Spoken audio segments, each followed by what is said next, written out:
சிறகடிக்க ஆசை சீரியலில் இனி என்ன நடக்க போகுது அப்படின்னு தான் பார்க்க போகிறோம். இங்கே மீனா வந்து எல்லாருக்கும் சமையல் பண்ணணும் அப்படின்னு சொல்லி காலையிலேயே சமையல் கட்டில் எல்லா வேலையும் பார்த்துட்ருக்காங்க. இந்த சூழ்நிலையில் வேலைக்கு கிளம்புறதுக்கு சுருதி புறப்பட்டுருக்காங்க. புறப்பட்டு வந்து சாப்பிட்றாங்க. சரி, மீனா கிச்சனில் என்ன செய்கிறாங்க பார்த்துட்டுருவோம் அப்படின்னு சொல்லிட்டு கிச்சனுக்கு கிளம்பி போகிறாங்க. இப்படியா இருக்கும்போது விஜயா பார்க்குறாங்க. இந்த சுருதி வந்து மீனாட்ட என்னத்தை பேச போகிறா அப்படின்னு சொல்லிட்டு பையை ஒட்டு கேட்போமே அப்படின்னு சொல்லி ஒட்டு கேட்குறாங்க. அப்போ மீனா கிட்ட சுருதி சொல்கிறாங்க, மீனா எப்படி உங்களால் இவ்வளோ பொறுமையாக இருக்க முடியுது? ஆன்ட்டி உங்களை என்னெல்லாமோ சொல்கிறாங்க, அதெல்லாம் பொறுத்துக்கிட்டு கூலாக பதில் சொல்லிக்கிட்டும் அவங்க என்ன சொன்னாலும் இந்த வீட்டு வேலையெல்லாம் பார்த்துக்கிட்டு எல்லாரோடைய நலன்லையும் எப்படி இருக்க முடியுது? அதுபோக உங்கள் வேலையும் எப்படி இயல்பாக பார்க்க முடியுது அப்படிங்கிறாங்க. ஸ்ருதி, எல்லோரும் நல்லா இருக்கணும் அப்படின்னா நான் அப்படி தானே இருந்தாகணும். எல்லாருக்கும் சாப்பாடு வேணும். அதுபோக எல்லாருக்கும் பெரிய பெரிய வேலை இருக்குது. நான் பெரிய அளவில் வேலை செய்யலை, சாதாரணமாக பூ கட்டி தான் வந்துட்டு விற்றுட்ருக்கேன் வச்சிட்ருக்கேன் அப்படிங்கிறாங்க. உடனே அப்படி அது ஒன்றும் குறை கிடையாத மீனா அப்படிங்கிறாங்க. இல்லை ஸ்ருதி, நீங்களாம் பெரிய லெவலில் சம்பளம் எடுக்கிறீங்க, நான் சாதாரணமாக 50க்கும் 100க்கும் வேலை பார்க்குறேன். அதனால் அத்தை வந்து நீ சும்மா தானே இருக்க, வேலை செய்யி, ஏன் ஊர் சுற்றிட்டு வரேன்னு கேட்டிருக்கலாம் அப்படிங்கிறாங்க. ஸ்ருதி, நான் இருக்க இடத்துல நீங்கள் இருந்தீங்கன்னு என்ன செஞ்சுருப்பீங்க அப்படின்னு கேட்குறாங்க. நீங்கள் இருக்க இடத்துல நான் இருந்தனோ அது நடக்கதே வேறு அப்படிங்கிறாங்க. சரி, நீங்கள் இருக்கீங்க, நீங்கள் தான் மீனா, என்ன செஞ்சுருப்பீங்க அப்படிங்கிறாங்க. உடனே இந்த கரண்டி இருக்குல்ல மீனா அப்படிங்கிறாங்க. ஆமாம், அடுப்பில் காய வச்சு எங்கள் அத்தை இந்த மாதிரிலாம் பேசினாங்களோ 4 பக்கமும் இழுத்து விட்ருப்பேன் அப்படிங்கிறாங்க.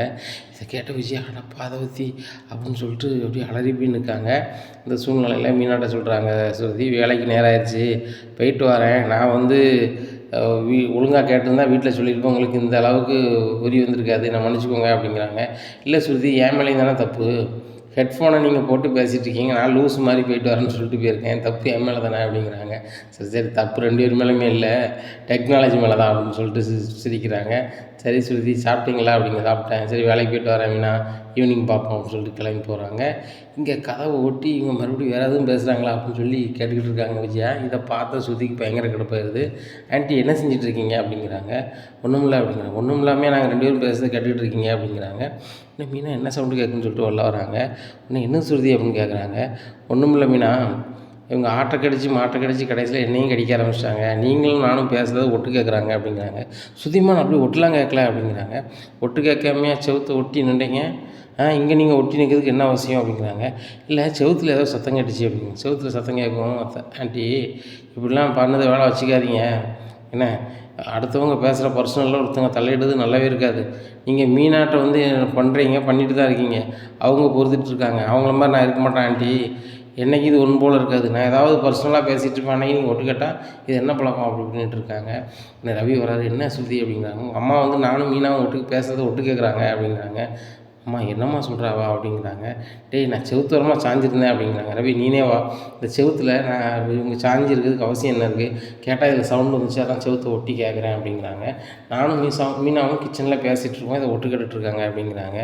ஏம்மா அப்படி பண்ணிகிட்ருக்கீங்க அப்படிங்கிறாங்க. இல்லை ரவி, அவங்களுக்கு வந்து இந்த வீட்டில் வந்து அவங்களுக்கு எதிராக யாராவது செயல்படுவாங்களோன்னு சொல்லி அவங்களுக்கு ரொம்பவே இது பண்ணிகிட்ருக்காங்க. அவங்க கரெக்டாக இருந்தால் ஏன் அடுத்தவங்களை ஒட்டு கேட்டுட்ருக்காங்க, மீனாவை பாடாப்படுத்திகிட்டு இருக்காங்க. மீனா என்கிட்ட ஏதாவது சொல்லுவாங்களா, நான் ஏதாவது சொல்லுவேனான்னு சொல்லிட்டு கேட்குறாங்க அப்படிங்கிறாங்க. சுதிமா, நீ இப்படிலாம் பேசுறது, நான் அப்படிலாம் எனக்கு கிடையாது, வைக்காது அப்படிங்கிறாங்க. அப்போ ஏன் ஆன்ட்டி எங்களை நாங்கள் பேசுறது ஒட்டு கேட்டீங்க அப்படிங்கிறாங்க. விஜயாவில் ஒன்றுமே பேச முடியல. உடனே மீனா சொல்கிறாங்க, அத்தை வந்து இதை மட்டுமா கேட்காங்க, ஸ்ருதி விடுங்க, நானும் என் வீட்டுக்காரரும் பேசுகிறதே ஒட்டு கேட்காங்க அப்படிங்கிறாங்க. இதை கேட்ட ஸ்ருதி சொல்கிறாங்க, ஆன்ட்டி உங்களுக்கு வெக்கமா இல்லையா ஆன்ட்டி, புருஷன் முன்னாடி பேசுகிறதே ஒட்டி கேட்பீங்க, நானும் அப்புறம் ரவியும் பேசுகிறத கூட நீங்கள் ஒட்டு கேட்பீங்களா அப்படிங்கிறாங்க. என்ன ஸ்ருதிமா அப்படி பேசுகிற அப்படிங்கிறாங்க. என்ன ஆன்ட்டி சொல்கிற, என்ன ஆன்ட்டி நீங்கள் இப்படி ஒட்டு கேட்குறீங்க, இது என்ன பழக்கம் அப்படி இப்படிங்கிறாங்க. உடனே ரவி சொல்கிறார், எங்கள் அம்மா சார்பெலாம் மன்னிப்பு கேட்குறேன் ஸ்ருதி அப்படிங்கிறாங்க. நீ கேட்ட என்ன போகுது ரவி, உங்கள் அம்மா வந்து திருந்தணும், நாங்கள் 2 பேரும் பேசுகிறதே ஒட்டு கேட்காங்க, மீனாட்ட கேட்டால் என் வீட்டுக்காரர் நானும் பேசுகிறதே ஒட்டு கேட்காங்கன்னு சொல்கிறாங்க. இதெல்லாம் வீட்டுக்கு நல்லதில்லை. நான் ஜாயின்ட் ஃபேமிலியில் இருந்தால் சந்தோஷமாக இருக்குன்னு சொல்லி தான் அந்த குடும்பத்துக்கு வந்தேன். அதுவும் இந்த குடும்பத்துக்கு வர்றதுக்கு காரணமே மீனா தான். நம்ம கல்யாணத்துக்கு காரணமும் மீனாக்கா தானே, உனக்கு தெரியுமா தெரியாத ரவி அப்படிங்கிறாங்க. தெரியும் அப்படிங்கிறாங்க. அவங்ககிட்ட நான் பேசுகிறது வந்து இவங்களுக்கு பிடிக்கல, நான் என்ன பேசுகிறேன்னு ஒட்டு கேட்குறாங்க. நான் இவங்ககிட்ட பேசினா இவங்களுக்கு என்ன சொல்லு, இதே வீட்டில் அவங்களும் மருமக, நானும் மருமக, நாங்கள் படிச்சிருக்கலாம், படிக்காமல் இருக்கலாம், பணத்தில் வந்து வேற்றுமையாக இருக்கலாம், உயர்வு தாழ்வுன்ட்டு, ஆனால் இந்த வீட்டில் உயர்வு தாழ்வு கிடையாது, எல்லாம் ஒன்று தான். நீங்கள் வேணால் உங்கள் மீனாவை வந்து மருமகளாக ஏற்றுக்கொள்ளாமல் இருக்கலாம். நான் வந்து எங்கள் அக்காளாவோ இந்த வீட்டு சக மனுஷியாவோ மதிக்காமையோ நினைக்காமையோ இருக்க முடியாது. நான் எப்போ எங்கே போனாலும் நான் மீனாட்ட சொல்லிட்டு தான் போவேன். அதே மாதிரி மீனாவும் நான் இருந்தேன் அப்படின்னா சொல்லிட்டு தான் போவாங்க. இது வரைக்கும் அப்படி தான் நான் ஃபாலோ பண்ணிக்கிட்டு இருக்கோம். இனிமேலும் அப்படி தான் ஃபாலோ பண்ணுவோம் அப்படின்னுட்டு இருக்காங்க. விஜயாவுக்கு இந்த சுருதி ஏன் இப்படி பண்ணிகிட்ருக்கா அப்படின்னு சொல்லிட்டு ரொம்ப ஒரு மாதிரி இருக்காங்க. நம்மளை இந்த சின்ன பிள்ளை நம்மளை காரியத்து பார்த்த அளவுக்கு பேசுதாளே அப்படின்னு சொல்லி முடிச்சுட்டு இருக்காங்க. அப்போ ரோகிணி வராங்க. சுருதி விடுங்க அப்படிங்கிறாங்க. என்னத்தை விடுங்க? ஆன்ட்டிக்கு நீங்கள் சப்போர்ட் பண்ணதுக்காக வரீங்களா ரோகிணி? நீங்கள் பேசுகிறதையும் நாளைக்கு மனோஜ் பேசுகிறதும் ஒட்டு தான் கேட்பாங்க அப்படிங்கிறாங்க. இல்லை ஆன்ட்டி அப்படிலாம் ஒட்டு கேட்க மாட்டாங்க அப்படிங்கிறாங்க. உங்களுக்கு தெரியாமல் இருந்திருக்கும். நானும் மீனாவும் பேசுகிறதே ஒட்டு கேட்குறாங்க, மீனாவும் ஹஸ்பண்ட் பேசுகிறதையும் ஒட்டு கேட்டுருக்காங்க சொல்கிறாங்க அப்படிங்கிறாங்க. ஏய் பூக்காரி, நீ தான் வந்து சுற்றிக்கிட்ட ஒன்றுத்துக்கு 2 சொல்லி கொடுத்து இப்படி வேலையை பார்க்குறியா அப்படிங்கிறாங்க. ஆன்ட்டி, நான் வந்து யாரும் சொல்லி கேட்குற அளவுக்கு ஆள் இல்லை, எனக்கே தெரியுது நீங்கள் பண்ணுறது தப்புன்னு சொல்லிட்டு. உங்கள் வயசில் யாருமே இப்படி செய்ய மாட்டாங்க ஆண்டி. மருமக மாதிரி சந்தோஷமாக இருக்காங்களா நினச்சி பெருமையாக இருப்பாங்க. நீங்கள் அவங்க என்ன பேசுகிறாங்க ஏது பேசுகிறாங்கன்னு ஒட்டு கேட்டுக்கிட்டு நீங்கள் வந்து இன்னும் ஒரு 50 வருஷத்துக்கு பின்னோக்கி போயிட்டுருக்கீங்க ஆண்டி. காலம் எவ்வளவோ வளர்ந்துருச்சு. ஒரு மருமகளை அத்தை வந்து ஃப்ரெண்ட்லியாக கொண்டு போனால் தான் காலம் தாண்டி போகும். நீங்கள் வந்து நீங்கள் தான் பெருசாக இருக்கணும், மருமக மாதிரிலாம் உங்களுக்கு கீழே இருக்கணும் அப்படின்னா அது ஒரு காலமும் நடக்காது. என்ன, ஒரு வாய் கஞ்சி கூட நம்மளுக்கு ஆக்கி தர்றது வந்து மீனாக தான், அதை மறந்துடாதாங்க ஆண்டி அப்படிங்கிறாங்க. உடனே ரவி, வேலைக்கு கூட நேரம் வழியாக சுருதியை கூப்பிட்டு போ அப்படின்னு சமாளித்து அனுப்புகிறாங்க. உடனே சுருதியை கூப்பிட்டு கிளம்புறாங்க. இந்த சூழ்நிலையில் சுருதி ரொம்பவே கீழே இருக்காங்க. சரி விடு பைக்கில் ஏறு அப்படிங்கிறாங்க. இல்லை ரவி, உங்கள் அம்மா பண்ணுறது ஒரே தவறு அப்படிங்கிறாங்க. சரி பேசிக்கலாம் ஏறு அப்படிங்கிறாங்க. உடனே விஜயா ரொம்பவே கடுப்பில் இருக்காங்க. ஹல்லாம் மீனா வழக்கமான வேலை செஞ்சிட்ருக்காங்க. பார்த்தியா ரோகிணி, இந்த பூக்காரி 1க்கு 2 சுற்றிட்டு சொல்லி கொடுத்து அவள் என்கிட்ட எட்டி கூட்டி பேசுதா அப்படிங்கிறாங்க. உடனே ஆமாம் ஆண்டி, சுருதி இப்படிலாம் பேசவே மாட்டாங்க, இப்போ மீனாட்ட தான் ரொம்ப க்ளோஸாக பேசுகிறாங்க, என்ன தான் பேசுகிறாங்கன்னு தெரியல, தனியாக குசு குசுன்னு பேசுகிறாங்க அப்படிங்கிறாங்க. ஆமாம்மா, அதனால தான் என்ன பேசுகிறான்னு கேட்குறதுக்காக தான் ஒட்டு கேட்டேன். அதை சுருதி பார்த்துட்டு நான் எல்லாரையும் ஒட்டு கேட்கேன் அப்படின்னு சொல்கிறாங்க. அப்படிலாம் நீனும் மனோஜையும் பேசினா ஒட்டு கேட்டதே இல்லைம்மா அப்படிங்கிறாங்க. ஆண்டி, எனக்கு தெரியும், சுருதி வந்து புரியாமல் சொல்லியிருக்காங்க, அதுபோக மீனா சொல்லி கொடுத்தது தானே சொல்கிறாங்க அப்படிங்கிறாங்க. ஆமாம்மா அப்படிங்கிறாங்க. ஆண்டி, நான் ஒன்று சொல்கிறேன் கேளுங்க, இந்த மீனாவும் முத்து இந்த வீட்டில் இருக்க வரைக்கும் நிம்மதி யாருக்கும் இருக்க போகிறதில்ல. இந்த முத்து என் வீட்டுக்காரர் ரொம்ப டேமேஜ் பண்ணிகிட்டு இருக்கான். இந்த மீனா சைலண்டாக இருந்துக்கிட்டு யாரையாவது தூண்டி விட்டுக்கிட்டு உங்களை டேமேஜ் பண்ணிகிட்டு இருக்காங்க. ஆக அவங்க 2 பேர் இருந்தால் மனோஜுக்கோ உங்களுக்கோ வந்து இந்த வீட்டில் சரியான மரியாதை இருக்காது, அங்கீகாரம் இருக்காது. அதனால் அவங்கள வீட்டை விட்டு அனுப்புங்க ஆண்டி அப்படிங்கிறாங்க. ஏம்மா, நீ பேசுகிறது வந்து பூக்காரி கேட்டுச்சு அப்படின்னா இதையும் சுற்றிக்கு ஃபோன் பண்ணி சொல்லுவா அப்படிங்கிறாங்க. ஆண்டி, கேட்டால் கேட்கட்டும், உண்மையை தானே சொல்கிறேன், வீடு உங்கள் பேரில் இருக்குது, நீங்கள் வெளியே போகணுன்னு சொன்னால் நானாக தான் போய் தானே ஆகணும் அப்படிங்கிறாங்க. உடனே ரோகிணிமா, நான் எதுக்கு உன்னையை சொல்ல போகிறேன் அப்படிங்கிறாங்க. இல்லை ஆண்டி, நீ சொல்லாட்டிலும் யாரை சொன்னாலும் ஒன்று தானே, நான் வெளியே போனால் போய் தானே ஆகணும், வீடு உங்கள் பேரில் தானே இருக்கு ஆண்டி, யாரும் ஒன்றும் பேச முடியாதா அப்படிங்கிறாங்க. அது சொல்லுது சரிதாம்மா, அப்படி போகிறதா இருந்தால் அவங்க மாமாவும் நானும் போகிறோம் பாரு, அதான் கடுப்பாக இருக்குது அப்படிங்கிறாங்க. ஆண்டி, அங்கிளா உங்களை பிரிஞ்சு அவரால் இருக்க முடியுமா, சும்மா பேச்சுக்கு சொல்லுவார், மீனாவுக்கும் முத்துக்கே போகிறதுக்கு போக்கிடம் கிடையாது, அப்படி இருக்கும்போது மாமா எங்கே போவார் அப்படிங்கிறாங்க. தெரிலம்மா, ஏதாவது வாடகை வீடு பார்த்து போயிட்டாங்கன்னு நினச்சிய அப்படிங்கிறாங்க. உடனே போனால் இப்போ வந்துட மாட்டாங்களா அங்கிள் அப்படிங்கிறாங்க. இல்லைம்மா, அவர் தான் பென்ஷன் வாங்குறாரு, அவர் இல்லைன்னா சுத்தமாக செலவுக்கு அங்கே என்னமா இருக்கும் அப்படி இப்படின்னு விட்டுருக்காங்க. ஆண்டி, அதான் உங்களுக்கு பிரச்சனையா, மாதம் உங்களுக்கு 5000 தந்துட்டுருக்கேன், கூட 5000 தரேன், 10,000 செலவுக்கு வச்சுக்கோங்க, காணலையா கூட 2000 தரேன் அப்படிங்கிறாங்க. அப்படியாம்மா அப்படி இப்படின்னு சொல்லிட்டு, சரிம்மா இன்னும் பார்த்துக்கலாம், இன்னும் அவர் போகிறேன்னு சொன்னால் கூட போயிட்டு வாங்கன்னு சொல்லிடுறேன், காசு செலவுக்கு தான் நீ தரேன்னு சொல்லிட்டே அப்படி இப்படின்ட்டு இருக்காங்க. உடனே அப்போ தான் ரோஹிணி நினைக்காங்க, புருஷன் வந்து நம்மளை விட்டு போகிறாருன்னு கொஞ்சம் கூட அந்த ஆண்டிக்கு சிந்தனை இல்லை. இந்த ஆண்டிக்கு தேவை பணம், அவர் பணம் தரமாட்டாரா கிடைக்காதா அப்படிங்கிறதான் இருக்காங்களே தவிர்த்து வேறு ஒன்றுமே இல்லை. இந்த ஆண்டி எப்படி தான் உழைக்கணும், ஒரு மாதம் நல்லா கொடுத்து காமிச்சிட்டு மறு மாதம் கொடுக்காட்டிலும் பரவாயில்லை, வெயிட்டாக அந்த ஆண்டிக்கு கொடுத்துட்டு அடுத்த மாதத்துலேருந்து நம்ம கொடுக்க நிப்பாட்டிடணும். அதை கொடுக்கும்போதே நம்ம பயங்கரமாக ஊசி பேசிவிட்டு முத்து மீனா வெளியே அனுப்பிவிட்றணும் அப்படின்னு நினைக்காங்க. முத்து மீனாவும் வெளியே போயிட்டாங்கன்னா நிரந்தர வேலைக்காரியாக ரோகிணியும் விஜயாவும் தான் ஆவாங்கன்னே தெரியாமல் இந்த ரோகிணி பிளான் பண்ணிகிட்டு இருக்காங்க மனசுக்குள்ளே. இப்படியா இருக்குது.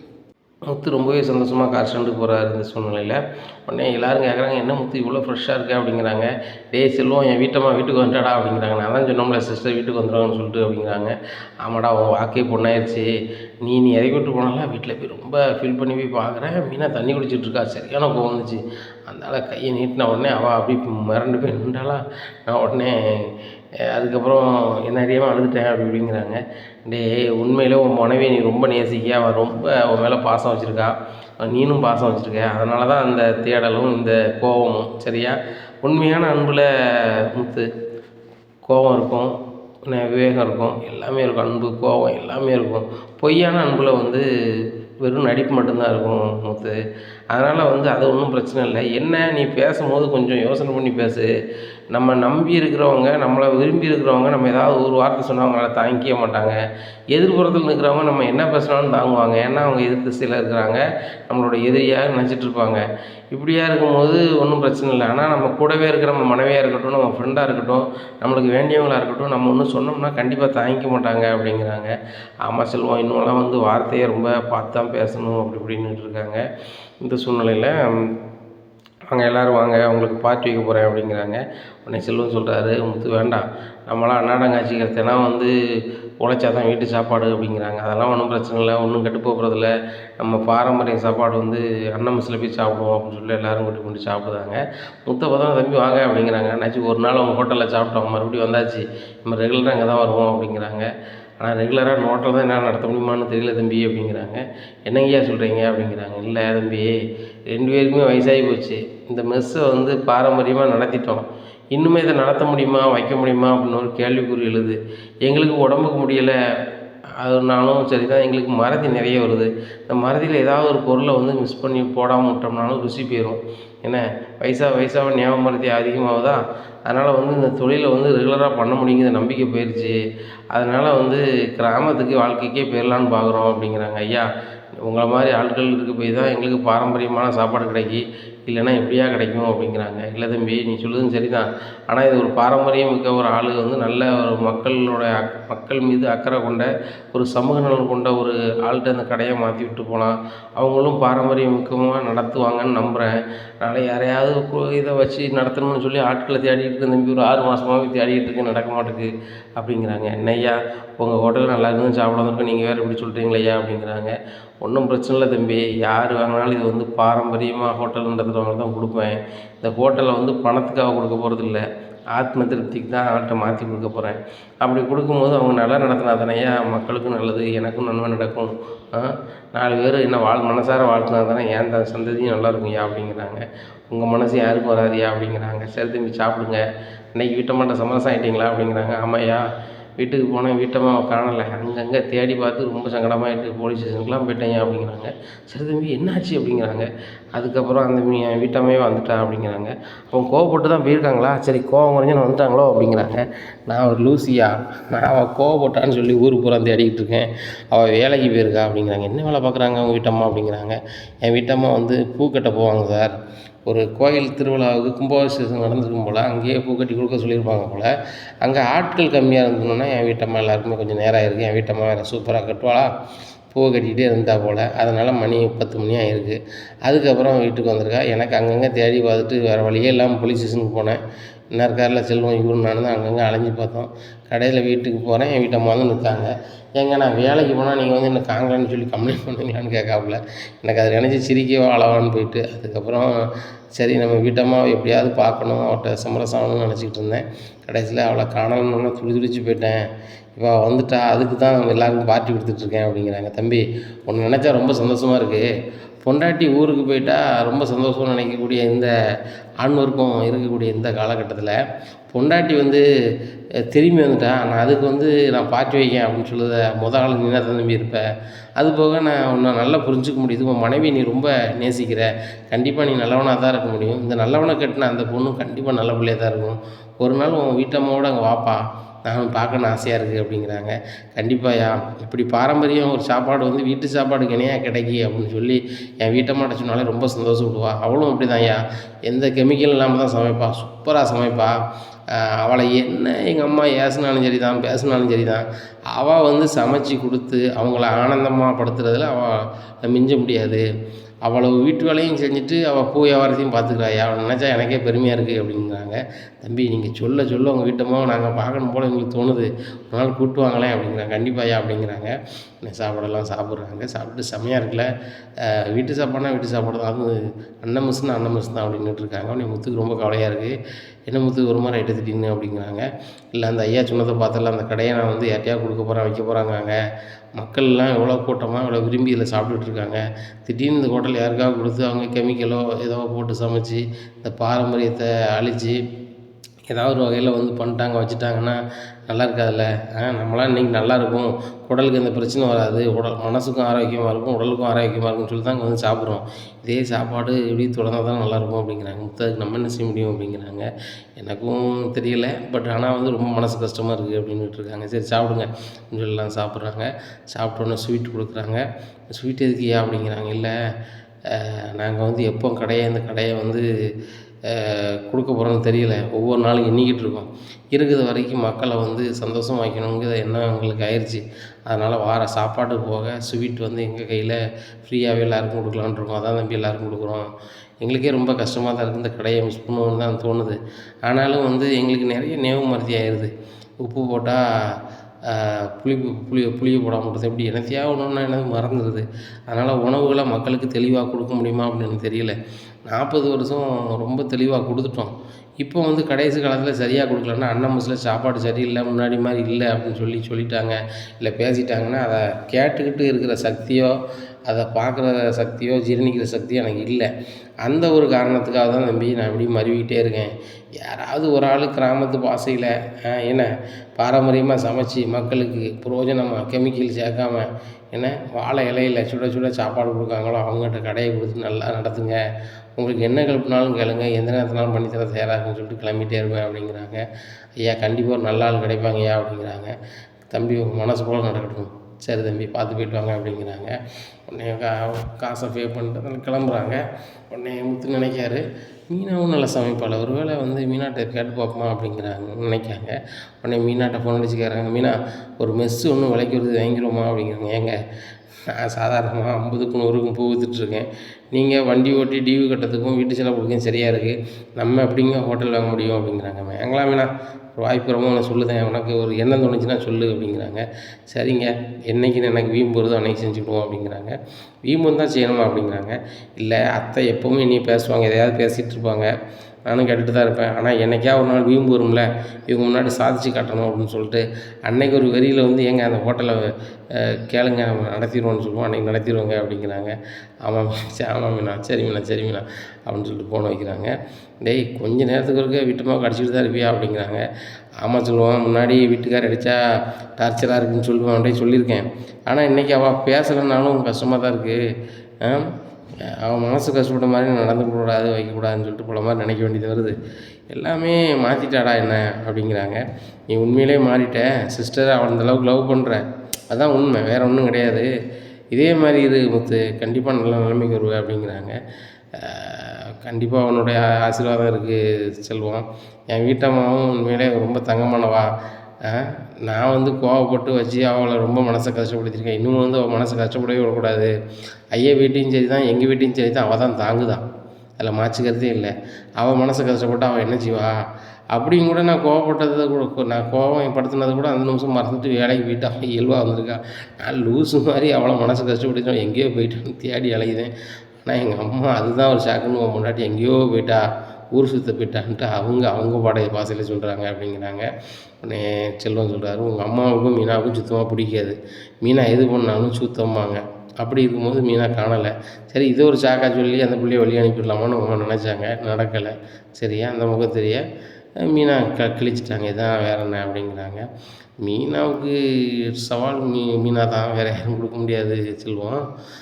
ஒரு சில நேரத்தில் வந்து மனசு ரொம்ப தளரும். அப்போ தான் சரி மீனா அப்படி பண்ணிட்டாலும் நினைப்பேன். ஆனால் அவள் செய்கிறதுலாம் கரெக்டாக தான் இருக்கும். நான் அவளை தேடி சுற்றிட்டுருக்கேன், நான் சாப்பிடுவேன்னா சாப்பிட மாட்டேனான்னு சொல்லிட்டு எனக்கு பிடிச்ச புளியோதரையை கோயிலேருந்து கொண்டு வந்துட்டு இருக்காளே அப்படிங்கிறாங்க. அதுதான் நண்பா மனைவி. நம்ம என்ன தான் வந்து அவளை வெறுத்தாலும் நம்மளை நெருங்கி வருவாள். ரெண்டாவது வந்து நம்ம மேலே ரொம்ப அக்கறையாக இருக்கிறது தான் நம்மளுடைய மனைவி. கணவன் மனைவிக்குள்ள பாசமே தனி தான். 1000 தான் இருந்தாலும் காதல் பண்ணாலும் சரி தான், கத்திரிக்காய் பண்ணாலும் சரி தான். ஆனால் வந்து தாம்பத்திய வாழ்க்கையில் வரக்கூடிய அன்பு வந்து மிகப்பெரியது, அதில் மாற்றிக்கிறது இல்லை. அந்த காதலிக்கும் போது எந்த அளவுக்கு அந்த காதல் இருக்கும், அந்த காதல் 2 மடங்கு இருக்கும் ஒரு தாம்பத்தியத்தில் அப்படிங்கிறாங்க. அது என்னமோ நண்ப உண்மை தான் அப்படிங்கிறாங்க. டேய் முத்து நீனாடா, நீ கல்யாணம் முடிக்க முன்னுக்கிட்டு என்ன சொல்லுவ, 1000 தான் சொல்லுவேன், சுதந்திரம் தான் முக்கியம், கல்யாணம் வேண்டாம், பெண்களை கல்யாணம் முடிக்கிறதுனால ஆண்களோட சுதந்திரம் பறிக்கப்படுது அப்படி இப்படின்னு சொல்லுவேன். ஆனால் இன்றைக்கி பாரு எல்லோரும் கல்யாணம் முடிக்கணும் அப்படிங்கிற மாதிரி பேசுகிற அப்படிங்கிறாங்க. அதான் உண்மை. கல்யாணங்கிறது வந்து எல்லார் வாழ்க்கையிலும் கண்டிப்பாக வேணும் அந்த வயசில். அப்படி இருந்துச்சு அப்படின்னா நம்மளுக்கு கண்டிப்பாக அவங்க துணையாக இருப்பாங்க. துணைவிங்கிறதுல வந்து நம்மளுடைய வேலைவாய்ப்புக்கு மட்டும் துணைவி இல்லை, அவங்க வந்து நம்ம மனசாட்சிக்கு துணையாக இருக்காங்க, அவங்க வந்து நம்ம அன்புக்கு துணையாக இருக்காங்க, எல்லா வகையிலையும் துணையாக இருக்கிறதுனால தான் அவங்க பேர் துணைவி அப்படிங்கிறாங்க. பயங்கரமாக டெஃபினிஷன் கொடுக்கியப்பா அப்படின்னு சொல்லி முத்தை பார்த்து செல்வன் சொல்லிட்டாரு. சரி நண்பா, நம்ம ஸ்டாண்டுக்கு போவோம், ஸ்டாண்டில் போய் நம்ம ஆஃபரை பார்ப்போம் அப்படின்னு சொல்லிட்டு ஸ்டாண்டில் போய் கார் நிப்பாட்டுறாங்க. நிப்பாட்டுனா எல்லாருக்கும் ஆஃபர் வருது, எல்லோரும் அங்கங்கே போகிறாங்க. இந்த சூழ்நிலையில் கனடாலேருந்து ஃபோன் அடிக்காங்க ஜீவா மேடம். என்ன முத்து, தொழிலெலாம் எப்படி போகுது அப்படிங்கிறாங்க. உடனே தொழிலெலாம் நல்லா போகுது அப்படி இப்படிங்கிறாங்க. உங்களுக்கெல்லாம் அங்கேயே இருக்கீங்களே, வெளியே போகணும் வைக்கணும் சம்பாத்தி பண்ணணும்னு ஒரு எண்ணம் எதுவும் இருக்கா அப்படிங்கிறாங்க. மேடம் எனக்கு வந்து தமிழை தவிர வேறு ஒன்றும் தெரியாது, என் தாய்மொழியை வச்சு தான் ஓட்டிகிட்டு இருக்கேன். எனக்கு இங்கிலீஷ் கொஞ்சம் கொஞ்சம் தெரியும் மேடம், அதெல்லாம் நான் கூட படிப்பேன், தவிர்த்து வேறு ஒன்றும் தெரியாது மேடம். உங்களை அளவுக்கு ஆங்கிலம் தெரிஞ்சால் வழி எங்கேயாவது போகலாம், ஏன்னா என்ன மேடம் செய்ய முடியும் அப்படிங்கிறாங்க. இல்லை முத்து, மொழி தெரியுதோ தெரியலையோ என்ன, திரைக்கடல் ஓடி திரவியம் தேடும்பாங்க. அதனால தான் நான் வந்து கனடா வந்தேன். நான் கனடாவுக்கு வரும்போது கனடாவில் பேசுகிற இங்கிலீஷில் என்னால் பேசி எனக்கு தெரியாது. ஏதோ சமாளித்து ஒப்பேற்றினேன். அதுக்கப்புறம் அங்கே இருக்கிறவங்க புரிஞ்சுக்கிட்டு தொழில் பண்ண ஆரம்பிச்சிட்டேன். அதே மாதிரி நீங்கள்லாம் வந்து கனடாவில் வந்து வேலை பார்த்தீங்கன்னா அதிக சம்பளம் சம்பாதிக்கலாம். கனடாவில் நீங்கள் இங்கே இந்தியாவில் கார் ஓட்டுறதுக்கு நீங்கள் கனடாவில் ஓட்டினீங்கன்னா கிட்டத்தட்ட உங்களுக்கு வந்து மாதம் வந்து 3 லட்ச ரூபாய்க்கு மேலேயே உங்களுக்கு நிற்கும் அப்படிங்கிறாங்க. மேடம் நீங்கள் சொல்லுது எனக்கு சந்தோஷமாக தான் இருக்குது, ஆனாலும் 10 ரூபா கிடச்சமாலும் சொந்த வீட்டை பார்த்துக்கிட்டு பொண்டாட்டியோ பிள்ளையோட சந்தோஷமாக இருக்க வாழ்க்கையே வாழ்க்கை தானே அப்படிங்கிறாங்க. முத்து, உங்களுக்கு குழந்த இருக்கா அப்படிங்கிறாங்க. இல்லை, ஒரு வார்த்தையில் வந்துருச்சுங்க, என் வீட்டம்மா இருக்கா, எங்கள் அப்பா இருக்கார், எங்கள் அம்மா இருக்காங்க, அண்ணன் தம்பி இருக்காங்க, அவங்களோட வாழ்றது தானே வாழ்க்கை அப்படிங்கிறாங்க.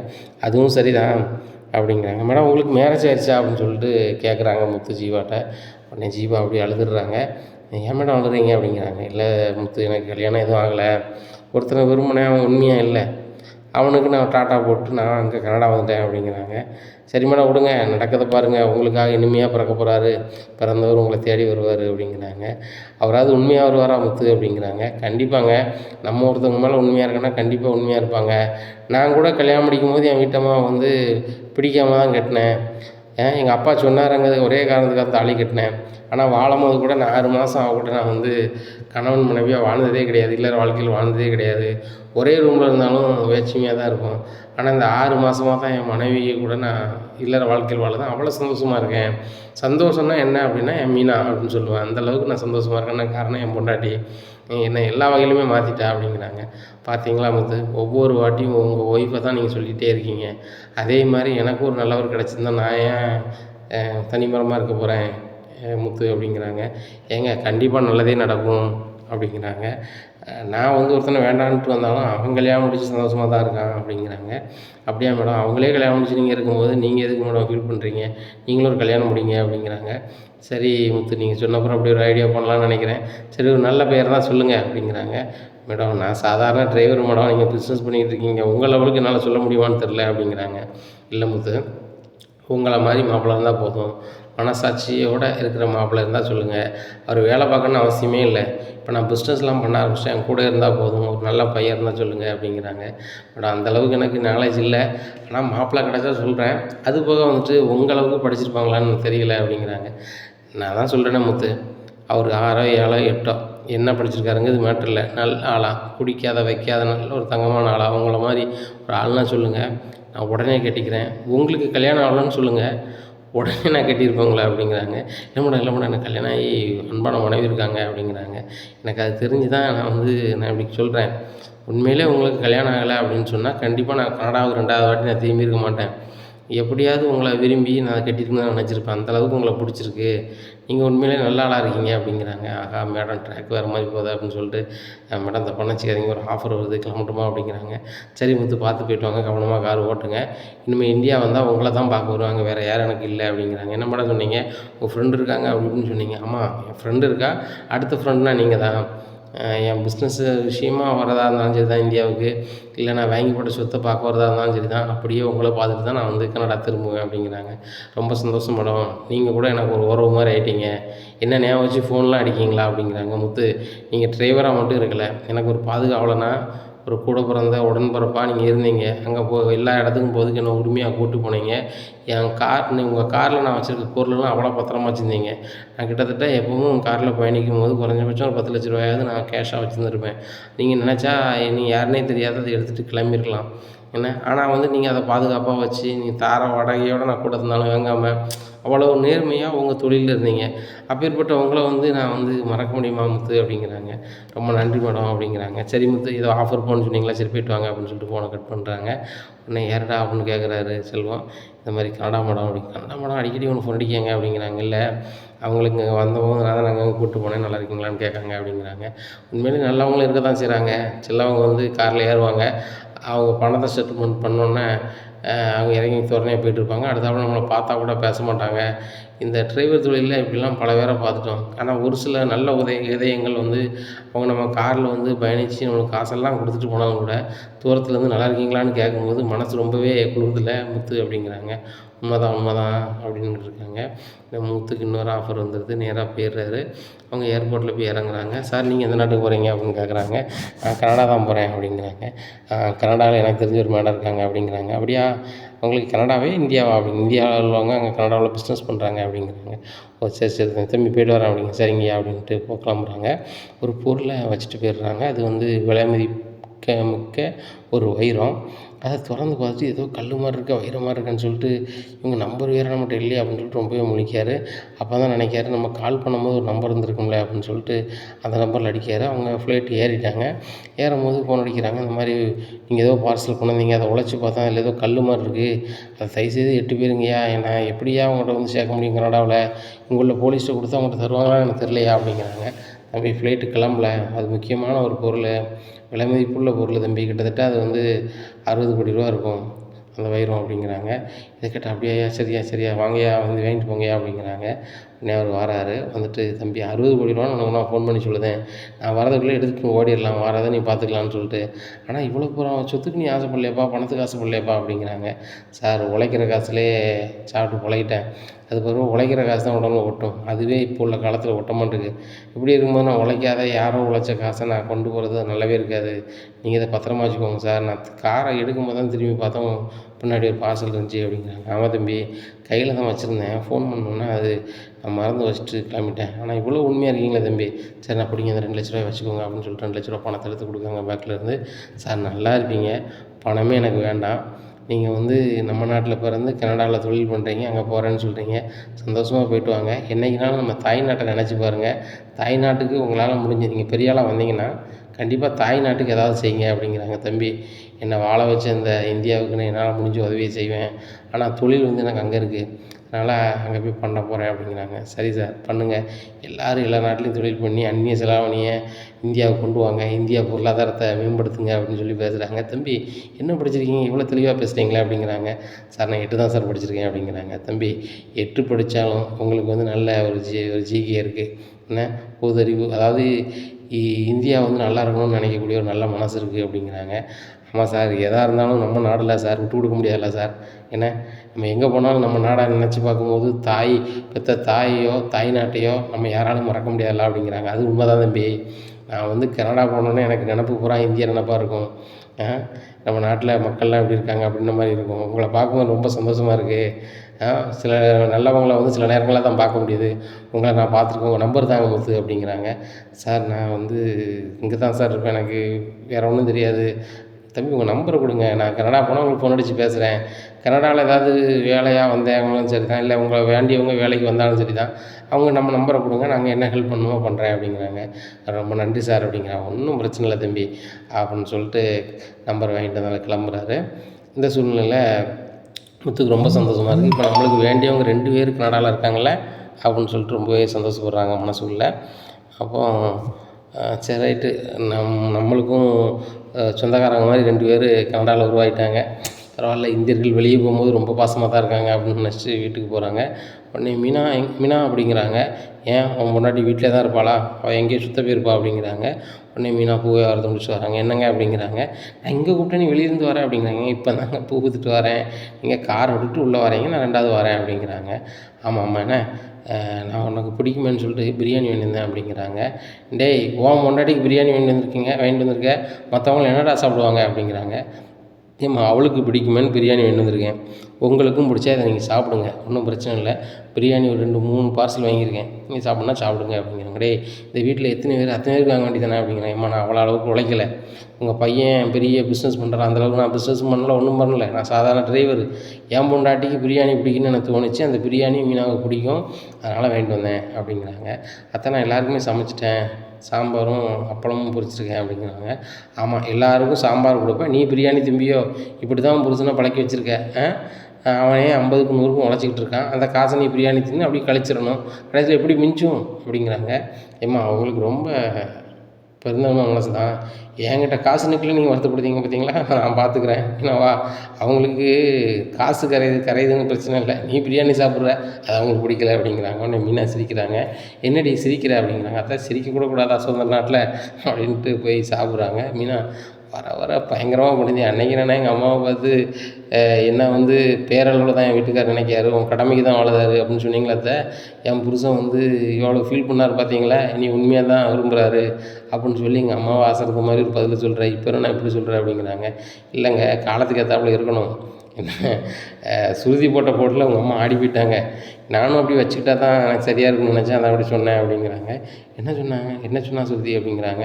காலையில் நானும் சுருதியும் பேசிகிட்டு இருந்தேங்க, அப்போ உங்கள் அம்மா ஒட்டு கேட்டாங்க, அப்போ லெஃப்ட் அண்ட் ரைட்டு வாங்கிட்டாங்க சுருதி அப்படிங்கிறாங்க. அப்படியா, அந்த பிள்ளை உண்மையிலே எப்பனை மாதிரி இல்லை, எப்போ வாசிவன மாதிரி இல்லை, டான் டூன்னு பேசுது, என்கிட்ட 1000 கோவம் இருந்தாலும் ஒரு சில நேரத்தில் நல்லா தான் பேசுது அப்படிங்கிறாங்க. உண்மையிலே சுருதி நல்ல பொண்ணுங்க, நான் கூட நான் வேலைக்கு போகும்போது சொல்லிட்டு போனேன் அப்படின்னு சொல்லும்போது நான் சொல்லலான்னு சொன்னால் ரொம்பவே ஷாக் ஆகிட்டேன். அதுக்கப்புறம் தான் தெரியுது அவங்க ஹெட்ஃபோன் போட்டிருக்காங்க, படித்தவங்கலாம் அப்படி பண்ணுறாங்க, உங்களுக்கு என்ன தெரியுது அப்படிங்கிறாங்க. ஏன்னா ஹெட்ஃபோன்லாம் காதில் வைக்கிறதுக்கு படித்தவங்கன்னா ஏழை என்ன, உனக்குன்னே ஒரு ஹெட்ஃபோன் வாங்கியிருக்கேன் சரியா அப்படின்னு சொல்லி ஹெட்ஃபோனை காமிக்கிறாங்க. இதை பார்த்தோன்னே ரொம்பவே ஆச்சரியப்படுதாங்க. இது எப்படி மாட்டேன்னு எனக்கு தெரியாது, இதேக்கு வேண்டியிருந்தீங்க அப்படிங்கிறாங்க. மீனா நீனும் பைக் ஓட்டிகிட்டு போயிட்டு இருக்க, ஃபோனுக்குன்னு வந்துச்சுன்னா நீ எடுத்து பேச வேண்டாம், அந்த ஹெட்ஃபோன்லேயே ஹலோ அப்படின்னு சொல்லி பேசிட்டு போயிட்டுருக்கலாம்ல அப்படிங்கிறாங்க. எங்கே பேசிகிட்டே போனால் எதிர்த்தாப்புல வரவங்க எப்படி தெரியும் அப்படிங்கிறாங்க. அதுவும் சரி தான், ஃபோன் வந்துச்சுன்னா நிப்பாட்டி பேசிவிட்டு அப்புறம் பைக் எடுத்துகிட்டு போ அப்படிங்கிறாங்க. அது சரி தாங்க அப்படிங்கிறாங்க. அதில் பிரியாணி சாப்பிட்றாங்க, ஒருத்தர் ஊட்டி விட்றாங்க. 2 பார்சல் டைனிங் டேபிளில் இருக்குது. இங்கே விஜயா 2 பார்சல் இருக்க, நம்ம எடுத்து சாப்பிட்றலாமா அப்படி இப்படின்னுட்டு முடிச்சிட்ருக்காங்க. உடனே அண்ணாமலை வந்துடுறாங்க. அண்ணாமலை வந்தோன்னே அப்பா வாப்பா சாப்பிடுப்பா அப்படிங்கிறாங்க. டேய் என்னடா சாப்பிட்டுருக்கீங்க, இடையில எழுந்துச்சி வந்துட்டேன் அப்படிங்கிறாங்க. இல்லைப்பா மீனாவுக்கு பிரியாணி பிடிக்குன்னு வாங்கிட்டு வந்தேன், நான் சாப்பிட்டுட்டு, அங்கே 2 பார்சல் இருக்குப்பா, நீ ஒரு பார்சல் எடுத்து சாப்பிடுப்பா அப்படிங்கிறாங்க. அப்படியா, மதியம் பிரியாணியா அப்படிங்கிறாங்க. உடனே மீனா எழுந்திரிச்சி கையை கழுவிட்டு தண்ணி கொறி கொண்டு வைக்காங்க. மாமா சாப்பிடுங்க அப்படிங்கிறாங்க. சாப்பிட்றாங்க. டேய் முத்து, பிரியாணி பிரமாண்டமாக இருக்கே அப்படிங்கிறாங்க. ஆமாப்பா, இந்த கடையில் சூப்பராக இருக்கும், ஒரு வாட்டி மீனாவை கொண்டு சாப்பிட வச்சோம்பா, அன்றைக்கி சூப்பராக இருக்குன்னு சொன்னான், அதனால் சரி அவளும் இங்கே நல்ல சாப்பாடு சாப்பிடுதான், வீட்டில் இருக்கிற சாப்பாடு மிச்ச சோறு சாப்பிட்ட மாதிரி சாப்பிட்டுட்டு இருக்கா. காலையில் அவள் பொங்கி வச்சுட்டு போகிறான், 6 பிறகு மதியங்கானு சாப்பிடுதா காலைல சாப்பாடை, ஒரு நாளைக்கு 2 நேரம் சாப்பிட்டு கதையை ஓட்டிக்கிட்டு இருக்கா. அதான் சரி ஒரு நல்ல சாப்பாடு வாங்கி கொடுப்போம், வாங்கிட்டு வந்தோம்பா அப்படிங்கிறாங்க. ரொம்ப சந்தோஷம்டா, பொண்டாட்டியை சாப்பிட வச்சு அழகு பார்க்கணும்னு நினைக்கல, அதுவே பெரிய பெருமையாக இருக்குது அப்படின்னு இருக்காங்க. இங்கே அண்ணாமலை பிரியாணி சாப்பிட்டுட்டு இருக்காங்க. விஜயா அப்படி ஊற்றி பார்க்காங்க. என்ன விஜயா, பிரியாணி வேணுமா அப்படிங்கிறாங்க. எனக்கு வேண்டாம் அப்படிங்கிறாங்க. இங்கே அதை பார்க்குற பார்வையில் தெரியுது, இங்கே வா அப்படிங்கிறாங்க. எனக்கெலாம் வேண்டாம் அப்படின்னு. வேண்டான்னு வந்துக்கிட்டே இருக்க அப்படிங்கிறாங்க. உடனே திரும்பி போகிறாங்க. சரி உட்காந்து சாப்பிடு அப்படிங்கிறாங்க. உடனே பிரியாணியை சாப்பிட்றாங்க. என்ன பிரியாணி நல்லா இருக்கா அப்படிங்கிற. ஒன்றும் நல்லா இல்லை, நீங்கள் சொன்னதுக்காக தான் சாப்பிட்றேன் அப்படிங்கிற. சொன்னதுக்காக தான் சாப்பிட்றேன், சொன்னதுக்காக சாப்பிட்றதுனா 2 சவர் சாப்பிட்ணும், எல்லாத்தையும் சாப்பிட முடிச்சு பீஸெல்லாம் சவைச்சி உரிச்சு வச்சுருக்கேன், இப்போ என்ன எப்படி பேசுகிறேன் அப்படிங்கிறாங்க. எப்போ ஆமாம் சாப்பிட கொடுங்கப்பா அப்படிங்கிறாங்க. பார்த்தியா விஜயா, நீ என்ன அவங்களுக்கு பண்ணாலும் சரி தான், நீ சாப்பிடணும் நல்லா இருக்கணும்னு நினச்சிட்டு இருப்பாங்க. முத்து அவங்கள்ட்ட ஏட்டி கூட்டி பேசுவாங்க, நீனும் சாப்பிடணும்னு சொல்லி சாப்பாடு வாங்கிட்டு வந்திருக்கான் பார்த்தியா, அதான் முத்து அப்படிங்கிறாங்க. ஏங்க அவன் சாப்பிடணும்னு வாங்கிட்டு வந்திருக்கான், அவன் பொண்டாட்டி அவனுக்கு இன்னும் கொடுக்கல, இவன் ஊட்டி விட்டுக்கிட்டு இருக்கான் அப்படிங்கிறாங்க. நீ திருந்தவே மாட்டியா விஜயா, எனக்கு வேண்டி வந்திருக்கான், உனக்கு வேண்டி வந்திருக்கான், அவன் பொண்டாட்டி வேண்டி வந்திருக்கான் அப்படிங்கிறாங்க. உடனே முத்து சொல்கிறது, இப்போ நான் சாப்பிட்டு வந்துட்டேன், நீங்கள் எல்லாம் சாப்பிடணும் தான் வந்தேன், வீட்டில் வேறு யாரும் இல்லை, அப்படி இருந்தாங்கன்னா எல்லாத்தையும் சேர்த்து தான் வேண்டி வந்திருப்பேன், இப்போ பிரியாணி வாங்கிட்டு வந்துட்டு நைட்டு சாப்பிட்டா அது கெட்டு போயிடும். அதனால தான் வந்து இவ்வளோ நேரத்துக்கு வாங்கிட்டு வந்தேன். அம்மா வந்து நான் வந்து மீனாவுக்கு மட்டும் வாங்கிட்டு வந்தேன்னு நினச்சி பேசுனாங்க. அது தப்புன்னு சொல்லுங்கப்பா அப்படிங்கிறாங்க. விஜயா அவனை நீ மாற்றிக்க விஜயா, அவன் வந்து கரெக்டாக இருக்கான், மீனாவும் கரெக்டாக இருக்கான் சரியா. இப்போ உள்ள பிள்ளைகள் வந்து பெரியவங்க மேலே அக்கறையாக இருக்க தான் செய்தாங்க. நம்ம தான் நினைக்கிறோம் அந்த காலத்து மாதிரி பிள்ளைகள் இல்லை அப்படி இப்படின்னு சொல்லிட்டு வேறு வழியில் அவங்க இருப்பாங்க. நம்ம அந்த நேரத்தில் என்ன நினைப்போம், பெரிய ஆளுக்கு முன்னாடி ஒரு ஆள் எந்திரிச்சு உட்காந்துருக்காங்க, காலை அட்டங்கால் போடுதாங்க அப்படி இப்படின்னு நம்ம நினைப்போம், குளமாக நினைப்போம். அதெல்லாம் சோசியலிசம். ஏன்னா எல்லோரும் சமம் அப்படிங்கிற மனநிலையில் வரும்போது பெரியவங்க என்ன சின்னவங்க என்னவங்க என்ன எல்லாருமே அன்பால் இணைஞ்சிட வேண்டியதான் அப்படிங்கிறாங்க. ஏங்க அப்படிலாம் உங்களை மாதிரி என்னால் இருக்க முடியாது, எனக்குள்ள மரியாதை இந்த வீட்டில் எல்லோரும் கொடுத்தாகணும் அப்படிங்கிறாங்க. அண்ணாமலை சொல்கிறார், நீலாம் ஹிட்லர் காலத்தில் வாழ வேண்டியவா சரியா. ஹிட்லரே கடைசி காலத்தில் என்ன நிலமாச்சு அப்படின்னு சொல்லி நீ வரலாறுல படிச்சியா படிக்கலையான்னு தெரில அப்படிங்கிறாங்க. எப்பா அம்மா எத்தனைப்பா படிச்சிருக்காங்க அப்படிங்கிறாங்க. உன்னை ஏங்க அதெல்லாம் நீங்கள் சொல்லிகிட்டு இருக்காதாங்க அப்படிங்கிறாங்க. சொல்லுங்கப்பா எவ்வளோ படிச்சிருக்காங்க அப்படிங்கிறாங்க. உன்னை ஏங்க சொல்ல வேண்டாம் அப்படிங்கிறாங்க. ஏன் மீனா இருக்கா முத்து இருக்கான்னு தெரிஞ்சுக்கூடாதுன்னு நினைக்கியா. அந்த நேரத்தில் உங்கள் அம்மா 7 வரைக்கும் படித்தா 7 தான் படிச்சிருக்காங்களா அம்மா அப்படிங்கிறாங்க. அத்தை நீங்கள் டிகிரி படிச்சிருக்கீங்கன்னு சொன்னீங்க அப்படின்னு சொல்லி மீனா கேட்குறாங்க. உடனே அண்ணாமலை சிரிக்க ஆரம்பிச்சிட்டு, யார் இவ டிகிரி படிச்சிருக்காளா, யார் இந்த விஜயாவா, 7 தாம்மா படித்தா, அந்த 7மே வந்து முழுசாக போகல, ஒரு 2 மாதம் போனால் அதுக்கப்புறம் போக மாட்டேன்ட்டா போல் அப்படிங்கிறாங்க. இதை கேட்ட முத்து, எப்பா நான் கூட 8 படிச்சிருக்கேனப்பா, அம்மா நீ படிக்காதவன் கை நாட்டு அப்படி இப்படின்னு சொல்லும்போது அப்போ எனக்கு தெரிஞ்சிருந்துச்சுன்னா நானே பேசியிருப்பேனே, அம்மா நான் உங்களோட ஒரு கிளாஸ் கூட படிச்சிருக்கேன், என்னெல்லாம் நீங்கள் பேசக்கூடாதுமா நான் சொல்லியிருப்பேனே அப்படிங்கிறாங்க. இனிமே முத்து கேட்டானா நீ சொல்லிடு, எப்பா என்னோட நீ ஒரு வருஷம் கம்மியாக தான்மா படிச்சிருக்க, அதனால் வந்து என் படிப்பு நீ குறை சொல்லாதமான்னு சொல்லிடு அப்படிங்கிறாங்க. முத்துக்கு பயங்கர சிரிப்பு. இங்கே விஜயாவுக்கு பயங்கர கடுப்பாயிருது. பிரியாணி சாப்பிட்டு பார்சல் இலைய அந்த குப்பை போல போட்டு அதனால் கோவத்தில் கிளம்பி போகிறாங்க. இந்த இவரும் சும்மா இருக்க மாட்டார். நான் என்ன படிச்சிருக்கேன் ஏது படிச்சிருக்கேன்னு சொன்னால் இந்த மீனா நீ எப்படி மதிப்பா, அவள் 12 படிச்சிருக்கான், நான் இவ்வளோ தான் படிச்சிருக்கேன்னு நினைக்க மாட்டான். அதுபோக இந்த முத்து வந்து என்னோட ஒரு வகுப்பு கூட படித்தேன் வச்சேன்னு சொல்லிக்கிட்டு இருக்கானே அப்படின்னு சொல்லிட்டு கடுப்பில் உட்காந்துட்ருக்காங்க. இந்த நேரத்தில் ரோகிணி வந்துடுறாங்க. என்ன ஆண்டி பிரியாணி வாசமாக இருக்குது, இன்றைக்கி வீணா பிரியாணியும் ஆக்கியிருக்காங்க அப்படிங்கிறாங்க. இல்லைம்மா பிரியாணி கடையில் வாங்கிட்டு வந்திருக்கா அப்படிங்கிறாங்க. அவங்க மட்டும் சாப்பிட வாங்கிட்டு வந்திருக்காங்களா ஆண்டி அப்படிங்கிறாங்க. அப்படி தான் வாங்கிட்டு வந்திருக்கான், சும்மா படம் போடுறதுக்கு எனக்கும் அப்பாவுக்கும் வாங்கிட்டு வந்திருக்கான் அப்படிங்கிறாங்க. ஆண்டி அப்போ எங்களுக்கெலாம் வாங்கிட்டு வரலையா அப்படிங்கிறாங்க. ஏம்மா நீ இப்போ வருவான்னு தெரியாதுல்ல அதான் வாங்கிட்டு வரலையானமோ அப்படிங்கிறாங்க. இல்லை ஆண்டி அவங்க கரெக்டாக தான் வாங்குறாங்க, எனக்கும் மனோஜுக்கோ சுருதிக்கோ ரவிக்கோ வாங்க மாட்டாங்க, அவங்க வந்து இந்த குடும்பத்தை பிரித்து பார்க்க நினைக்காங்க அப்படி இப்படிங்கிறாங்க. உடனே இதுதான் நம்மளுக்கு சரியான பாயிண்ட்டுன்னு சொல்லிட்டு விஜயா சொல்கிறாங்க. ஆமாம் ரோகிணி, இந்த வீட்டில் இருக்கவங்க ஒற்றுமையாக இருக்கக்கூடாது, இந்த முத்துக்கு மீனாகும் பிரித்து பார்க்கணும் தான் அவன் செய்தான் சரியா. அவன் பார்சல் வாங்கினா எல்லாருக்கும் வாங்கியிருப்பான் பாரு, வீட்டில் உள்ள அப்பாவுக்கும் அவங்களுக்கு மட்டும் வாங்கிட்டு வந்துட்டு இப்படி வீட்டில் செஞ்சுக்கிட்டு இருக்கான் வச்சிட்ருக்கான். கூட்டு குடும்பத்தில் ஒரு பொருள் வாங்கினா எல்லாருக்கும் வாங்கணும், நீ அப்படி தானே வாங்குற, ஒரு பொருள் வாங்கினா எல்லாருக்கும் தானே இது பண்ணுற. அன்றைக்கி நீ ஆர்டர் பண்ணும்போது கூட பக்கெட் பிரியாணி எல்லாருக்கும் சேர்த்து தான் ஆர்டர் பண்ணேன், இன்றைக்கி என்னென்னா அவன் பொண்டாட்டிக்கு மட்டும் வாங்கிட்டு வந்துருக்கான் அப்படிங்கிறாங்க. உடனே அண்ணாமலை எழுந்திரிச்சு வராரு.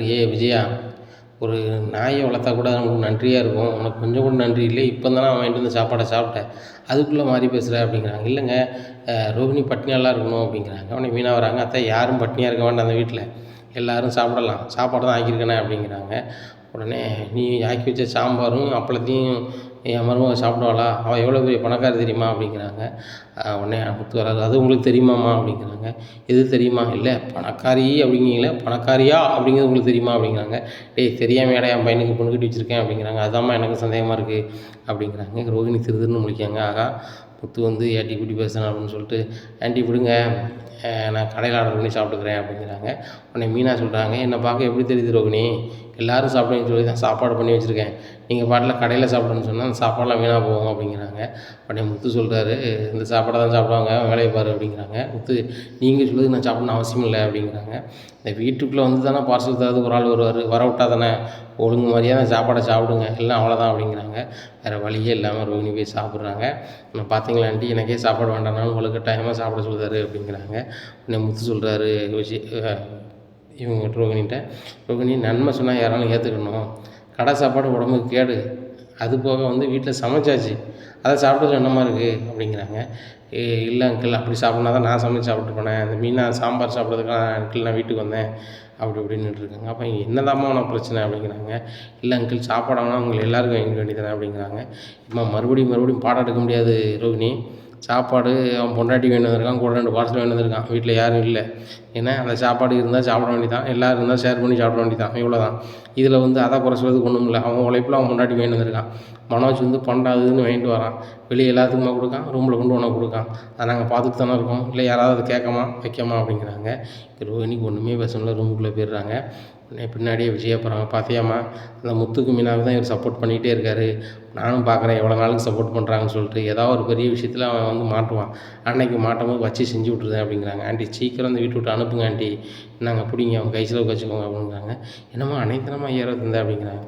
வச்சுக்கோங்க ஆண்டி, கையில் வச்சு செலவுக்கு வச்சுக்கோங்க, நீங்களும் 4 இடத்துக்கு போவீங்க வருவீங்க, உங்களுக்கும் வேணும்ல அப்படி இப்படின்னு சொல்லி சமாளிக்கிறாங்க. ரோகிணி, இந்த வீட்டிலேயே நான் நல்லா இருக்கணும், நான் சந்தோஷமாக இருக்கணும்னு நினைக்கிற ஒரே ஜீவன் நீ தான் அப்படிங்கிறாங்க. ஆண்டி, நான் மூத்த மருமக, என்ன மூத்த பையன் வந்து நல்லா படிச்சிருக்காரு, பெரிய அளவில் தொழில் பண்ணுறாரு. நானும் சொந்தமாக பார்லர் வச்சுருக்கேன். அவங்க சாதாரணமாக ஒரு பூ வியாபாரம் பார்க்குறாங்க. அந்த பொண்ணு டப்பிங் போது இந்த பையன் ரவி வந்து 12,000 சம்பளத்துக்கு வேலைக்கு போகிறான். அவங்க 2 பேருமே உங்களுக்கு செலவு தந்து உங்களை சந்தோஷமாக்க முடியுமான்னா கண்டிப்பாக முடியவே முடியாது இன்றைக்கி உள்ள நிலைமையில். ஆனால் நானும் மனோஜ் அப்படி இல்லை, பெரிய லெவலில் பிஸ்னஸ் பண்ணுறோம். மனோஜ் சொல்லியிருக்காரு, இன்னும் அடுத்த மாதம் கூட 5000 நம்ம கொடுப்போங்கிறாரு. அப்போ வந்துட்டு நாங்கள் 2 பேரும் உங்களுக்கு நல்லா வைக்கணும், நல்லா பார்த்துக்கணும் அப்படின்னு நினைக்காங்க. நீங்களும் அதே மாதிரி உங்கள் பையன் நல்லா இருக்குன்னு நினைப்பீங்க, நினைக்கணும் அப்படிங்கிறாங்க. ஆமாம்மா, மனோஜ் நல்லா இருக்குன்னு சொல்லிட்டு தான் நான் ரொம்ப நினச்சிட்டே இருப்பேன் அப்படிங்கிறாங்க. எனக்கு தெரியும் ஆண்டி, மனோஜ் வந்து ஃபர்னிச்சர் கடை நடத்திட்டுருக்காரு. இந்த சூழ்நிலையில் பொருள் அங்கே சரியாக வைக்கல அப்படின்னு சொல்லிட்டு கம்பெனிக்காரங்க எங்களுக்கு குறிப்பிட்டு நல்லா பணம் கட்டணம் வைக்கணும்னு சொல்லி நெருக்கடி பண்ணிகிட்ருக்காங்க. என்ன சின்னே தெரில அப்படிங்கிறாங்க. அதுக்கு என்னம்மா நான் செய்ய முடியும் அப்படிங்கிறாங்க. எனக்கும் தெரில ஆண்டி, நீங்கள் நினச்சா ஏதாவது பண்ணலாம் என்னம்மா அப்படிங்கிறாங்க. இல்லை ஆண்டி, வீடு உங்கள் பேரில் இருக்குது, அதை வச்சு ஏதாவது ஒரு பணங்கன்னா எங்கேயாவது ரெடி பண்ணி கொடுத்தீங்கன்னா, மனோஜ் வந்து கம்பெனிக்காரங்க கட்டிட்டாங்கன்னா ஒரு ரொட்டேஷன் அடிச்சிட்டாங்கன்னா மற்றபடி எந்திரிச்சு வந்துடுவார் அப்படின்ட்டு பேசுகிறாங்க. விஜயா முழிக்கிறாங்க. ஓஹோ, அதனால தான் இந்த ரோகிணி பணம் வந்திருக்காளா அப்படின்னு சொல்லிட்டு. ரோகிணி, வீட்டு பத்திரத்தை வச்சு சரி வராது, முத்துக்கு காருக்காக வச்சு இப்போ தான் திருப்பி கொண்டு வீட்டில் வச்சுருக்காங்க.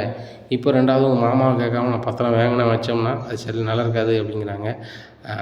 அங்கிள் பீரோவை தான் வந்து எப்போனாலும் திறந்துடலாமா ஆண்டி, நான் கூட ஒரு வாட்டி நீ திறக்க சொன்னீங்க, ஈஸியாக திறந்துட்டோம்னா நீங்கள் நைஸாக பத்திரத்தை எடுத்து மனோஜுக்கு ஒரு 10 லட்ச ரூபா மட்டும் ரெடி பண்ணி கொடுங்க ஆண்டி, 10 லட்ச ரூபாயை ஒரு வாரத்தில் அவர் திருப்பி தந்துடுவார் அப்படிங்கிறாங்க. ஏம்மா அதெல்லாம் நடைமுறைக்கு சாத்தியமா அப்படிங்கிறாங்க. உடனே ரோகிணி சொல்கிறாங்க விஜயாட்ட, ஆண்டி இதெல்லாம் பெரிய விஷயமே கிடையாது, 10 லட்ச ரூபாலாம் இன்றைக்கி மனோஜ் இருக்க நிலைமைக்கு ஒரு கொசு, அதனால் நீங்கள் ரெடி பண்ணி கொடுத்தீங்கன்னா கண்டிப்பாக 10 லட்ச ரூபாய் தந்துடுவார் அப்படிங்கிறாங்க. அப்படியா, சரி ரைட், நான் நைஸாக உங்கள் மாமா தூங்கட்டும் பார்க்குறேன் அப்படிங்கிறாங்க. நைட் அண்ணாமலை நல்லா தூங்கணுன்னு பீரோவை திறக்கிறாங்க. பீரோவை திறந்து பத்திரத்தை எடுத்து பார்த்துட்டு இருக்கும்போது அண்ணாமலை எழுந்திரிச்சிடுறாங்க. விஜய், என்ன செஞ்சிட்ருக்க அப்படிங்கிறாங்க. பத்திரமா இருக்குன்னு பார்த்தேன் அப்படிங்கிறாங்க. நீ எதுக்கு பத்திரத்தை பார்க்கணுன்னு தெரியும், பத்திரத்தை வை, உன்னை நம்பிலாம் பத்திரத்தை கொடுக்க முடியாது. ஏன்னா அப்படி நீ பத்திரத்தை எடுத்துகிட்டு போய் எங்கேயா வச்சு உன் மகனுக்கோ உன் மருமகனுக்கோ கொடுத்துட்டு அப்படின்னா அந்த வீட்டில் உள்ளவங்க எல்லாருமே தெருவில் தான் இருக்கணும். அந்த நிலைக்கு நான் விட மாட்டேன், பத்திரத்தை நீ எடுக்கக்கூடாது, இனிமேல் பத்திரம் அவங்க கையில் இருக்காது அப்படிங்கிறாங்க. எங்க பத்திரம் இங்கேயுமே இருக்கட்டும் இன்னும் இருக்காது அப்படின்னு சொல்லிட்டு இப்படியே கிளம்பி முடியுது. அப்படின்னு சொன்னால் மீனா, அந்த பத்திரத்தை இப்படி பத்திரமா வைமா அப்படிங்கிறாங்க. சரிமாமா அப்படிங்கிறாங்க. விஜயா சொல்கிறாங்க, ஏங்க நான் வைக்கிற இடத்துல வச்சுருந்தா பத்திரமா இருக்காதா அப்படிங்கிறாங்க. நான் சொல்கிறேன் கேளு, பத்திரத்தை பத்திரமா இருக்கணும்னா அது மீனாட்ட தான் இருக்கணும், மீனா நான் கேட்டால் மட்டும்தான் தரணும் வைக்கணும் அப்படிங்கிறாங்க. உடனே யார் வீட்டு பத்திரத்தை யாருங்க வைக்கிறது அப்படி இப்படின்னு இருக்காங்க. மீனா, நான் மறுபடியும் சொல்கிறேன், அவன் என்னத்தையும் பேசிட்டு போகிறான், பத்திரம் அவன்கிட்ட தான் இருக்கணும் அப்படிங்கிறாங்க. சரி மாமா, யார் கேட்டாலும் கொடுக்க மாட்டேன், அவங்க சொல்லுங்க நான் வழியாக கொடுப்பேன் அப்படின்ட்டு பீரோவில் கொண்டு வைக்காங்க. இன்னடி என் வீட்டுக்கார்ட்ட ஏட்டிக்கு கூட்டி பேசி நல்லா குறை பேசி பத்திரத்தை வாங்கிட்டியா அப்படிங்கிறாங்க. நான் ஒன்றும் பேசலை, விடிஞ்சோடனே என்கிட்ட பத்திரத்தை தூக்கி தராங்க, நீங்கள் ஏது செஞ்சீங்களோ என்ன செஞ்சீங்களோ எனக்கு எப்படி தெரியும் அப்படிங்கிறாங்க. இங்கே ரோகிணிக்கு விஜயாவுக்கு ரொம்ப கடுப்பாக இருக்குது. இதை பார்த்தா ரோகிணி சொல்கிறாங்க, ஆண்டி உங்கள் பேரில் பத்திரம் இருக்குது, அங்கிள் எடுத்து அங்கே கொடுக்குற என்ன இருக்குது அப்படிங்கிறாங்க. ஏம்மா அவர் பேர்லேயும் தானே வீடு இருக்குது, அதனால் கொடுத்துருப்பாரு, நான் எப்படியாவது நாசுக்காக பேசி பத்திரத்தை வாங்கிடுறேன், வாங்கி எங்கள் பீரோவில் வச்சுருந்தேன், எங்கள் பீரோவில் இருந்துச்சுன்னா 2-3 நாள் நான் எடுக்காமல் அப்படி நாசுக்காக இருந்துக்கிட்டு அந்த பத்திரத்தை எடுத்து நான் உங்களுக்கு வேணால் அடை வச்சு தரேன், நீங்கள் வேணால் அதை வச்சு தொழில் பண்ணுங்கள், நான் சீக்கிரம் கட்டிடுங்கம்மா, அந்த முத்துக்கோ மீனாவுக்கோ தெரிஞ்சுன்னா என் வீட்டுக்கார்ட்ட என்னத்தையாவது 1க்கு 2 சொல்லி கொடுத்து உங்களை கஷ்டப்படுத்துவாங்க அப்படிங்கிறாங்க. ஒன்றும் பிரச்சனை இல்லை ஆண்டி அப்படிங்கிறாங்க. உடனே எல்லாருமே வேலைக்கு போயிடுறாங்க. பீரோவை கையை திறக்கிறாங்க, திறத்து விஜயா எடுத்து அவங்க பீரோவில் கொண்டு வச்சிடுறாங்க. இந்த சூழ்நிலையில் மீனா வேலைக்கு போயிட்டு வராங்க, வந்து பீரோவை திறந்து பார்க்குறாங்க, பத்திரத்தை காங்கலை, பத்திரத்தை அங்கங்கே தேடி பார்க்குறாங்க, பதறிடுறாங்க. உடனே மீனா வந்து முத்துக்கு அடிக்கிறாங்க, பீரோவில் வச்சுருந்த பத்திரத்தை காங்கலை அப்படிங்கிறாங்க. என்ன மீனா சொல்கிற அப்படிங்கிறாங்க. ஆமாங்க, பத்திரத்தை வச்சுட்டு நான் வந்து வேலைக்கு போயிட்டு வந்தேன், பத்திரத்தை காணலை அப்படிங்கிறாங்க. அப்போ அம்மா தான் எடுத்துருப்பாங்க, அப்பா பீரோவில் இருக்கான்னு பாரு அப்படிங்கிறாங்க.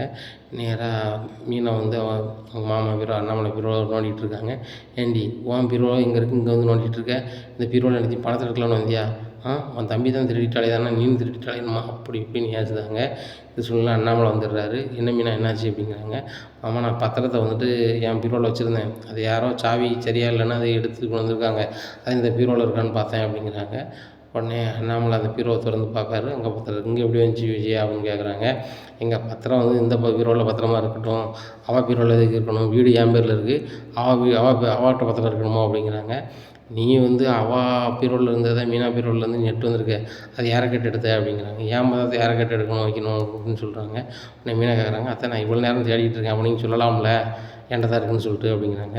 அவள் எப்படிமா சொல்லுவா, அந்த வீட்டு பத்திரத்தை வச்சு அவனுக்கு மூத்த மகனுக்கு ஏதாவது ரொட்டேஷன் பண்ணி கொடுக்கலான்னு நினைக்கிறேன் அப்படிங்கிறாங்க. அத்தை பத்திரத்தை வச்சா அவர் திருப்ப மாட்டார் அப்படிங்க. ஏய் உன் புருஷனே 4 லட்ச ரூபாய்க்கு திருப்பும்போது என் பையன் லட்சக்கணக்கில் தொழில் பண்ணுதான், அவனால் திருப்ப முடியாதா, நினச்சா அவனை 2 நாளில் திருப்பி தந்துப்பான் அப்படிங்கிறாங்க.